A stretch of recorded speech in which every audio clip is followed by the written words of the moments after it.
जय हिंद। पिछली क्लास में हमने कॉन्टिनेंट के बारे में थोड़ा सा हमने जानकारी प्राप्त की थी। कॉन्टिनेंट और ओशियन के बारे में मैंने पढ़ाया था। तो आज हम उसके आगे के बारे में थोड़ा सा चर्चा करेंगे। ठीक है, तो पिछली क्लास का मैं आपको रिमाइंड करा देता हूँ मैंने क्या क्या बताया था। आई होप आप लोगों ने उसको याद किया होगा। तो पिछली क्लास में मैंने बताया था आपको कि जो कॉन्टिनेंट होते हैं वो 7 कॉन्टिनेंट होते हैं और 5 ओशियंस होते हैं, मतलब 7 महाद्वीप और 5 ओशियंस होते हैं। ठीक है, तो the first one is Asia, Africa, north America, south America, Antarctica, Europe and the last one is Oceania continent. Oceania में कितने आते हैं? 5। Polynesia, Micronesia, Melanesia and the last one is Australia. ठीक है, ऑस्ट्रेलिया की कैपिटल क्या है? Canberra. तो ये 7 कॉन्टिनेंट मैंने बताए थे जो पिछली वीडियो में मैंने बता दिए थे। अब आज आगे के बारे में चर्चा करेंगे। ठीक है, तो आज ओशियंस का नाम बता देता हूं मैं। ओशियंस 5 होते हैं। कौन कौन से? The first one is Pacific ocean, है ना, पैसिफिक, उसके बाद अटलांटिक, उसके बाद आर्कटिक और लास्ट में आता है हमारा ये एंटार्क्टिका। जैसे एंटार्क्टिका है ना ये, तो एंटार्क्टिक एक ओशियन भी है। ठीक है, एक्चुअली जो एंटार्क्टिका ओशियन है वो नीचे के हिस्सों को काट काट करके बना दिया गया। मतलब कुछ हिस्सा पैसिफिक ओशन का, कुछ हिस्सा अटलांटिक का, कुछ हिस्सा इंडियन ओशन का और कुछ इसका साउथ पैसिफिक इसका। तो थोड़ा थोड़ा हिस्सा इसका काट काट करके हमने वो एंटार्क्टिका ओशन बना दिया। इंडियन ओशन भी आता है, सॉरी रिमाइंड कराना भूल गया मैं, इंडियन ओशन भी आता है। ठीक है, तो ये थोड़ा सा ओवरऑल हो गया। अब क्या बताना था मुझको? हाँ, अब हम ये जानते हैं कि जब समुद्र का पानी जो है कोई लैंड वाले एरिया में जब एंटर करता है तो उस ज्योग्राफी की लैंग्वेज में उसके बहुत सारे नाम होते हैं। ठीक है, तो वो मैं आपको बताता हूँ। तो द फर्स्ट पॉइंट क्या है? Land lock country. क्या है? Land lock country. तो लैंड लॉक कंट्री किसको बोलते हैं? लैंड लॉक कंट्री हिंदी में बोलते हैं स्थल अवरुद्ध देश। क्या बोलते हैं? स्थल अवरुद्ध देश। तो स्थल अवरुद्ध लैंड लॉक कंट्री किसको बोलते हैं? तो नाम से ही स्पष्ट है कि लैंड लॉक कंट्री इसको बोलेंगे जो कंट्री कहीं ना कहीं से लॉक है। क्या है? कहीं ना कहीं से क्या है वो लैंड, लैंड जो है, जो भूमि है वो कहीं ना कहीं से लॉक है किसी चीज से। स्थल अवरुद्ध, जो स्थल है वो क्या है? अवरुद्ध है। ठीक है, जैसे मान लीजिए कोई यहाँ पे लैंड है तो ये कहीं ना कहीं से कोई चीज अवरुद्ध है तो उसको बोलते हैं लैंड लॉक कंट्री। ठीक है, तो लैंड लॉक कंट्री हम समझते हैं कि मेनली होता क्या है कि आपको यहाँ पे दिख रहा है पानी, सभी जगह दिख रहा है, ओशियंस दिख रहा है जहाँ पे दिखता है। तो जो ओशियंस का पानी है, जिस कंट्री के पास ये ओशियंस नहीं रहता है, मतलब ऐसा कंट्री जिसके पास पानी नहीं रहता है, केवल वो लॉक कंट्री है, इसलिए उसको क्या बोलते हैं? Land lock country. जैसे आपको एग्जांपल देता हूं, जैसे आपको एक कजाकिस्तान दिख रहा होगा, कजाकिस्तान दिख रहा है ना, एक कजाकिस्तान के बगल में जरूर कैस्पियन सी है, लेकिन ये कैस्पियन सी नहीं है। मतलब ये जो कैस्पियन सी है वो कोई सागर नहीं है। अच्छा, अब सागर क्यों नहीं है ये? भाई है तो इसमें पानी दिख रहा है और कैस्पियन सी भी इसमें लिखा है। तो देखिए, सागर हम इसको इसलिए नहीं बोलते हैं, जो ओशियन होते हैं हमारे, जो हमारे सागर होते हैं, वो सागर बनने के लिए कुछ शर्तों को फॉलो करना जरूरी है, तभी वो सागर कहलाएंगे। ऐसी कौन सी शर्तें हैं? देखिए, पानी क्या होता है कि जितना भी आपको यहाँ पे पानी दिख रहा होगा, ये सारा जो पानी है, ये पानी आप ये देख रहे होंगे कि पूरा पानी एक समान है। मतलब जितना पानी यहाँ पे उतना यहाँ पे उतना यहाँ पे, ये पूरा हिला हुआ है। देख रहे हैं आप लोग? मेरी बातों को समझ पा रहे हैं? मैं ये कहना चाहता हूं कि जो वाटर लेवल यहाँ का है वही वाटर लेवल यहाँ का है। बात समझ में आई? मतलब यदि मैं ये बोलूं कि अमेरिका की जो भूमि है, तो क्या जितनी ऊंचाई पे अमेरिका का न्यूयॉर्क शहर बसा हुआ है, क्या उतनी ही ऊंचाई में इंडिया का न्यू दिल्ली है? नहीं है, क्योंकि यहाँ की ऊंचाई कुछ दूसरी है, वहां की ऊंचाई कुछ दूसरी है। अब जैसे अपने घर का ही एग्जाम्पल लेते हैं। आपने देखा हो कि हमारा जो घर है या आसपास के हमारे जितने भी घर है, तो कोई ज्यादा ऊंचे पर है, किसी की जो नींव है वो ज्यादा गहरी है, कोई ज्यादा ऊपर पे बसा हुआ है। तो आप ये देखते होंगे कि पर्टिकुलर किसी का भी जो घर होता है वो एक लेवल पे नहीं होता। किसी का ज्यादा ऊंचाई पर है, किसी का सड़क के किनारे है तो उसका नीचे हो गया। आपने देखा होगा कि जो पुराने घर बने हुए हैं वो अब सड़क के ऊपर बनती जा रही है तो उनके घर निचले होते जा रहे हैं, और जो अभी नए घर बन रहे हैं तो वो पहले से ही ऊंचाई में बनाते हैं। तो लेवल क्या है? डिफरेंट है। तो जब घरों का लेवल डिफरेंट है तो शहरों का भी डिफरेंट है। मतलब यहाँ का लैंड अलग लेवल है, यहाँ का अलग है। यदि कोई यूरोप के कंट्री है तो वहां का ऊंचाई अलग है। इसीलिए आपने अक्सर ये बात सुनी होगी कि जब कोई भी कंट्री से रिलेटेड कोई बात होती है तो उसको हम कहां से नापते हैं ऊंचाई को, उसको हम समुद्र लेवल से नापते हैं। जैसा आपने अक्सर सुना होगा या आपने अक्सर देखा होगा, यदि आप लोग ट्रैवलिंग करते होंगे ट्रेन से कभी, तो आपने ट्रेनों के स्टेशन के जो बोर्ड लगे होते हैं ना, तो वहां पे आपने ये चीज यदि गौर किया हो, मैं तो गौर किया हूं, लेकिन यदि आप लोगों ने किया हो तो वहां पे लिखा रहता है कि समुद्र तल से ऊंचाई। क्या लिखा रहता है?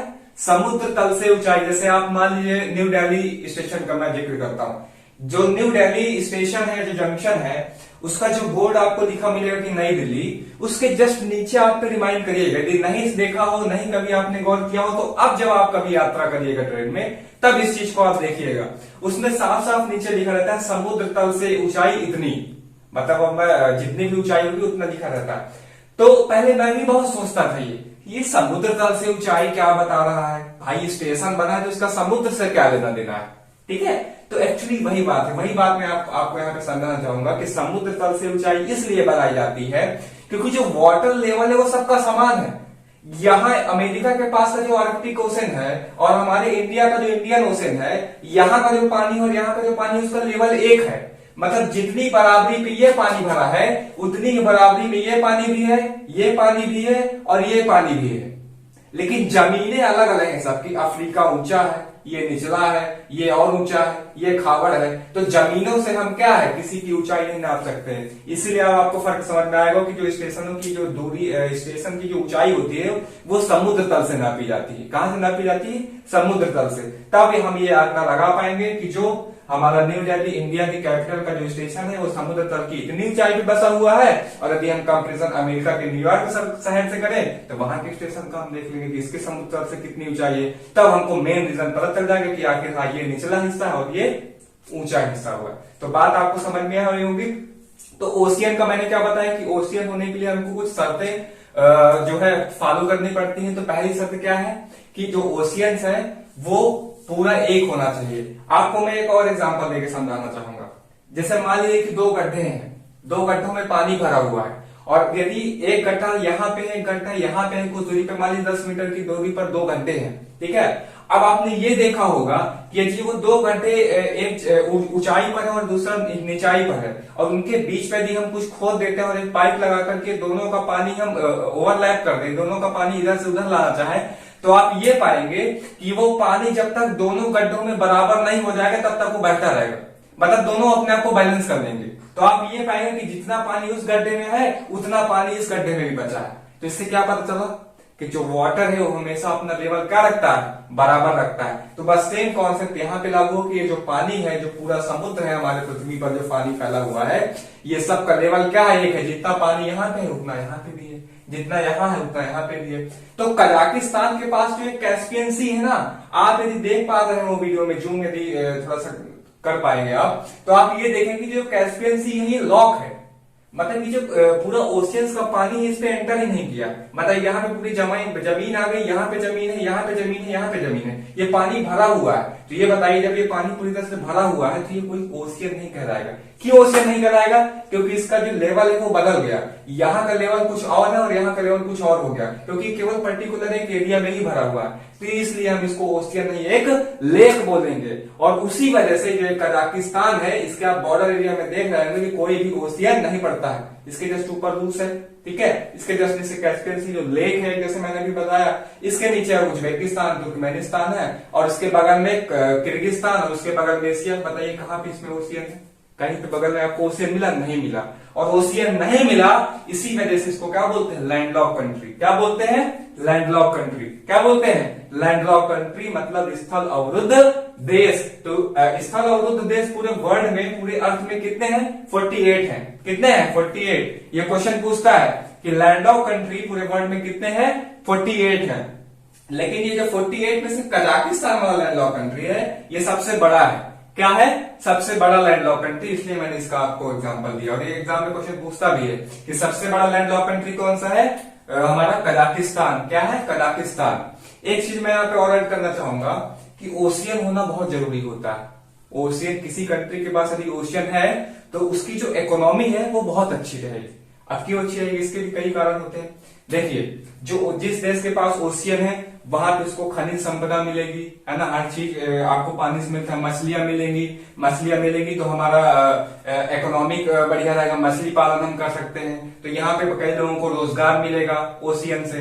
तो यहाँ पे बहुत सारी चीजें हैं, हम अपनी कोस्ट गार्ड वहां पे रख सकते हैं, अपनी नौसेना रख सकते हैं, कोई देश अभी हम पे हमला कर रहा है तो हम उसको नौसेना नीचे से लगा कर उसका रास्ता ब्लॉक कर सकते हैं। जैसे मान लीजिए हमारा इंडिया है, इंडिया के नीचे यहाँ पे पानी है ही है, 3 ओर से गिरा है, 3 ओर से जो गिरा होता है उसको पेनिनसुला बोलते हैं, प्रायद्वीप। तो ये बताइए, यदि ये इंडिया के बगल में पानी है, ठीक है, अब ऊपर से मान लीजिए कोई देश हम पे आक्रमण कर रहा है एयरफोर्स लगा करके, ठीक है, और यहाँ से उसकी थल सेना आ गई, लेकिन हम उसका बदला लेने के लिए यहाँ पे पानी के थ्रू कोई देश आ गया तो उसको हम अपनी नेवी लगा करके पानी पे रोक सकते हैं, ये नहीं रोक सकते अरबियन में, बिल्कुल रोक सकते हैं, ठीक है। तो इसका फायदा हुआ कि नहीं हुआ, इससे हमको बहुत सारे फायदे हैं। लेकिन वही बात यदि कजाकिस्तान की जाए तो कजाकिस्तान अपनी नेवी कहाँ लगाएगा, नेवी का तो काम ही है पानी पे रहती है, तो जब इसके पास पानी नहीं है तो कहाँ पे नेवी लगा देगा, बताइए, वो तो लेक है, लेक में नेवी क्या करेगा, बह जाएगा।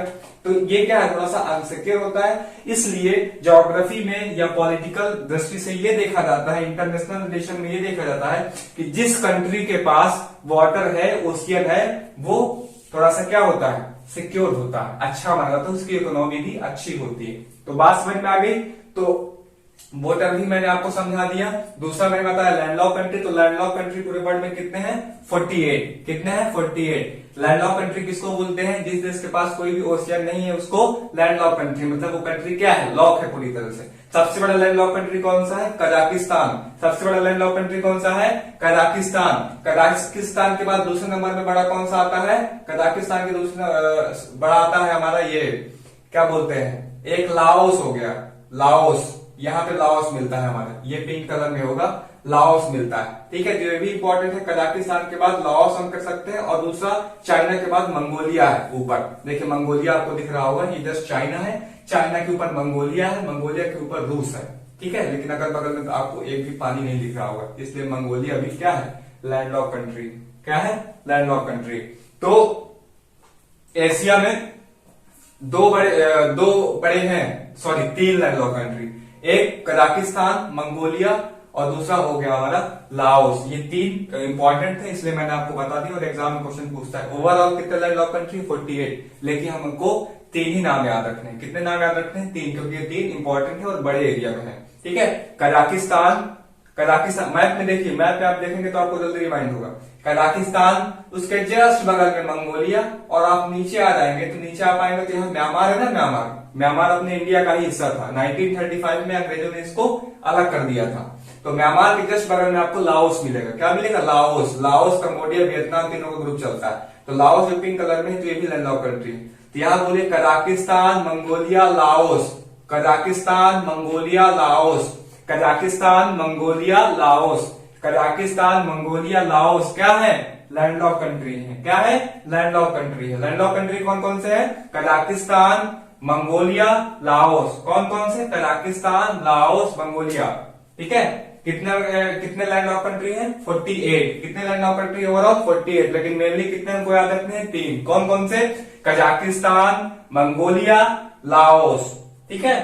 तो आई होप ये चीजें आपको समझ में आई होंगी। नेक्स्ट हम टर्म में पढ़ेंगे बफर कंट्री।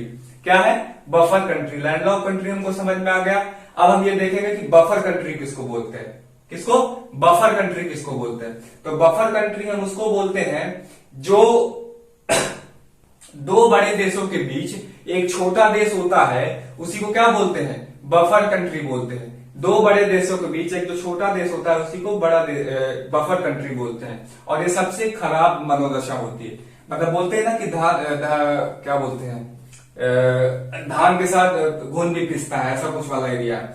जैसे मान लो कि ये इंडिया है, ये पाकिस्तान, सॉरी ये इंडिया है और ये चाइना है।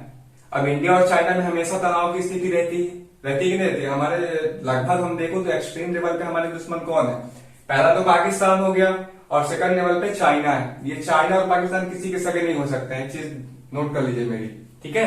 ये चाइना जिसको खरीद ही लिया है लगभग, और ये बर्बाद हो जाएगा खुद 2030 तक। इसका खुद एक स्टेट बलूचिस्तान खुद अलग होने वाला है यहाँ से, तो इसकी तो कहानी खत्म ही समझिए। लेकिन बोलते हैं ना कि जब दिया बुझने की कगार पर होता है तो एक बार बहुत तेज फड़फड़ाता है लास्ट में। बस वही हाल चल रहा है पाकिस्तान के। यहाँ का कोई प्रधानमंत्री सिक्योर नहीं, अभी गोली लग गई उसके। क्या इसका देश बांग्लादेश को टूट के अलग हो गया इससे। इसी का देश था बांग्लादेश, जो इसी का हिस्सा था, वो इसका टूट के अलग कर दिया हमने। 1972 में हम ही लोगों ने किया था, हमारी हेल्प से अलग हुआ। खैर उसकी बात हम बाद में बात करेंगे। लेकिन ये पाकिस्तान और चाइना, वो मैं एग्जांपल दे रहा हूँ। चाइना और नीचे हो गया इंडिया, दोनों के बीच में 36 का आंकड़ा चलता है, ये तो आप लोग को बात पता होगी। और बीच में कौन सा कंट्री? नेपाल। कौन सा कंट्री? छोटा सा दिख रहा होगा, नेपाल। तो वही टर्म तो मैंने बताया कि दो बड़े देशों के बीच एक छोटा देश जो है वो बफर कंट्री कहलाता है। क्या कहलाता है? बफर कंट्री कहलाता है। तो इंडिया और चाइना के बीच में कौन सा कंट्री है? नेपाल। तो नेपाल क्या कहलाएगा? Buffer country. अब मान लीजिए इन फ्यूचर यदि चाइना से हमारा कुछ भी युद्ध वगैरह होता है तो बीच में कौन पिसाएगा? नेपाल। नेपाल का क्या दोष है? लेकिन पीसेगा तो होगी, क्योंकि चाइना वो थोड़ी देखा कि नेपाल ने कुछ नहीं किया है। वो तो यहाँ से अपनी सेना लगाएगा, यहाँ पे मारेगा। इंडिया अपनी सेना लगाएगा तो यहाँ से रिटेलिएट करेगा। तो बीच में कौन पिसेगा? नेपाल। इसलिए बोलते हैं कि जो बफर कंट्री होते हैं वो हमेशा कहीं ना कहीं पॉलिटिकल दृष्टि से इनसिक्योर होते हैं। बात समझ में आई होगी। इस तरह भूटान भी है, भूटान भी के बगल में छोटा सा है, वो भी इंडिया चाइना के बीच में पड़ रहा है। ऐसे बहुत सारे कंट्री, ठीक है, बहुत सारे कंट्री हैं जो बफर कंट्री है। तो बफर कंट्री आपको टर्म समझ में आया होगा। एग्जाम में क्वेश्चन पूछता है कि बफर कंट्री किसको बोलते हैं, तो आपको समझ में आई होगा। दो बड़े देशों के बीच एक छोटा देश बफर कंट्री कहलाता है। बात समझ में आ गई, ठीक है। बफर कंट्री हो गया। फिर हमारा नेक्स्ट टर्म आता है बाइट। कौन सा टर्म आता है? बाइट। बाइट का भी मतलब होता है कि जब समुद्र का जो पानी है वो चंद्राकार अवस्थिति में प्रवेश करता है। मतलब कोई एरिया है जो चंद्रमा टाइप का शेप यहाँ पे बना रहा है। ये बना रहा है ना, देखिए ये जो ऑस्ट्रेलिया है, ऑस्ट्रेलिया के लिए आप नीचे वाला हिस्सा देखेंगे तो ये चंद्रमा मून टाइप का शेप बना रहा है। ये मून बना, मून ऐसे ही तो होता है। तो ये जो मून टाइप का शेप बना रहा है और उसी पे ये समुद्र का पानी, ओशियन का पानी एंटर हो गया। तो एंटर हो गया तो ये क्या बना लिया? बाइट बना लिया। क्या बना लिया? बाइट। जहां पे चंद्राकार अवस्था में पानी एंटर करेगा तो वो चीज क्या बना लेता है? बाइट बना लेता है। क्या बना लेता है? बाइट। तो अब क्वेश्चन ये पूछता है कि सबसे बड़ा बाइट कहाँ का है, मतलब सबसे बड़ा ऐसा कौन सा क्षेत्र है जहां पे सबसे बड़ा चांद बनता है, तो वो है हमारा ऑस्ट्रेलिया का बाइट। कौन सा है? ऑस्ट्रेलिया का बाइट। सबसे बड़ा बाइट कौन सा है? ऑस्ट्रेलिया का बाइट। बाइट किसको बोलते हैं? बाइट उसको बोलते हैं जब समुद्र का पानी एक चंद्राकार अवस्था में प्रवेश करता है तो उसको बाइट बोलते हैं। क्या बोलते हैं? बाइट बोलते हैं। सबसे बड़ा बाइट कहाँ का है? ऑस्ट्रेलिया का है। सबसे बड़ा बाइट कहाँ का है? ऑस्ट्रेलिया का है। ऑस्ट्रेलिया की कैपिटल क्या है? कैनबरा। ऑस्ट्रेलिया की कैपिटल क्या है? कैनबरा। ठीक है। देखिए ऑस्ट्रेलिया के बारे में और कुछ चीजें आपको बताता हूं मैं। ऑस्ट्रेलिया का लगभग 80% पॉपुलेशन जो है इधर साइड, ईस्ट साइड रहती है, इधर ईस्ट साइड। लगभग 5 से 10% इधर वेस्ट साइड, और जो बीच का हिस्सा होता है इसको खाली है पूरा। ये पूरा यहाँ कोई नहीं रहता है। आपने सुना भी होगा जो पर्थ है, पर्थ में अक्सर वर्ल्ड कप या क्रिकेट के मैच होते हैं, वो पर्थ इधर ही साइड है, ये वेस्ट साइड। आपको यदि दिख रहा हो तो यहाँ पे पर्थ है, ये यहाँ पे पर्थ है, और इसकी जो कैपिटल है वो यहाँ पे है ईस्ट साइड, कैनबरा, ये यहाँ पे है। ठीक है। मेलबर्न क्रिकेट ग्राउंड जहाँ पे भी इंडिया और लगभग पाकिस्तान का वर्ल्ड कप होने वाला है फाइनल, तो वो यही मेलबर्न ग्राउंड में होगा। ठीक है। ये मेलबर्न नीचे है। ठीक है। तो आप ये देख पा रहे हो कि पर्थ इधर है, बाकी एक शहर ही है डेवलप जो पर्थ यहाँ पे है। उसके बाद सारे इसके शहर जहाँ पे लोग रहते हैं वो ईस्ट साइड है। तो ये मेलबर्न हो गया, इधर कैनबरा हो गया, इधर सिडनी हो गया, इधर ही साइड है सिडनी हो गया। ठीक है। तो लगभग इसके ज्यादातर शहर कहाँ पे है? यहीं पे है, ईस्ट साइड। और एक इसका आइलैंड है जो नीचे तस्मानिया है। क्या है? तस्मानिया। और ऑस्ट्रेलिया और तस्मानिया को बास जल संधि क्या करती है? अलग करती है। वो बात का टॉपिक है, वो मैं आपको बाद में बताऊंगा। अभी आप जो मेन टॉपिक है उसको फोकस करिए। वो तो ऑस्ट्रेलिया का नाम आया तो मैंने थोड़ा सा यहाँ पे बता दिया। ठीक है। तो बात क्लियर हो गई। बाइट आपको पता चल गया, जब समुद्र का पानी चंद्राकार अवस्था में प्रवेश करता है किसी एरिया में तो वो बाइट कहलाता है। क्या कहलाता है? बाइट। और सबसे बड़ा बाइट कहाँ का है? ऑस्ट्रेलिया का है। सबसे बड़ा बाइट कहाँ का है? ऑस्ट्रेलिया का है। ये चीज समझ में आ गई। अब दूसरा टर्म आता है क्रीक।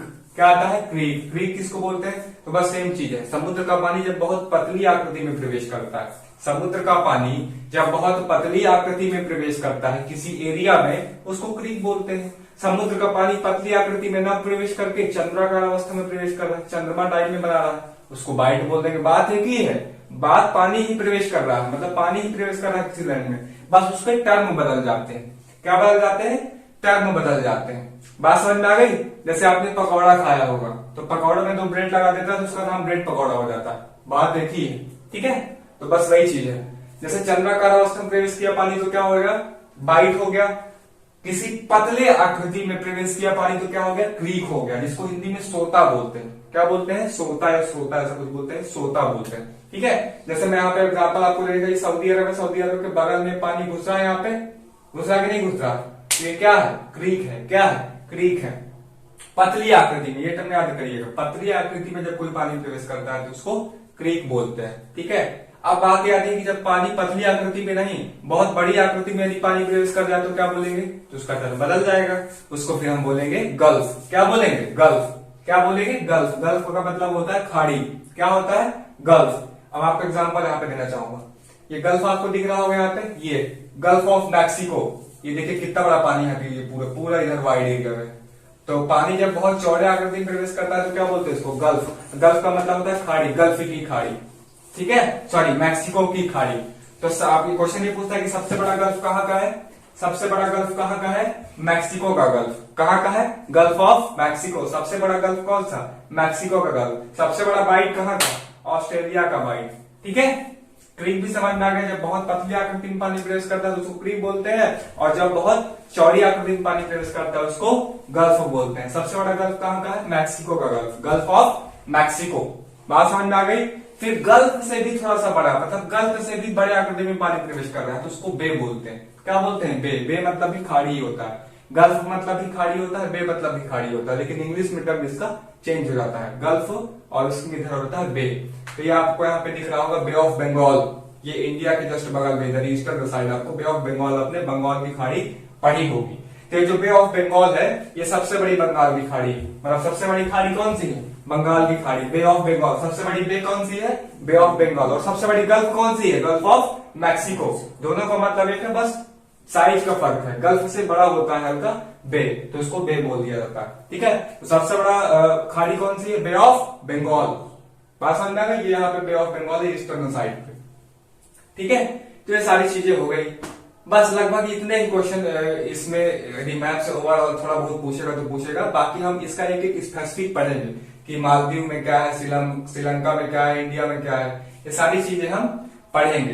तो इतनी एक चीजें आपको क्लियर हो गई, जो मैंने टर्म बताए क्लियर हो गई। ठीक है, तो आगे की चीजें हम नेक्स्ट क्लास में कर लेंगे। तब तक के लिए जय हिंद।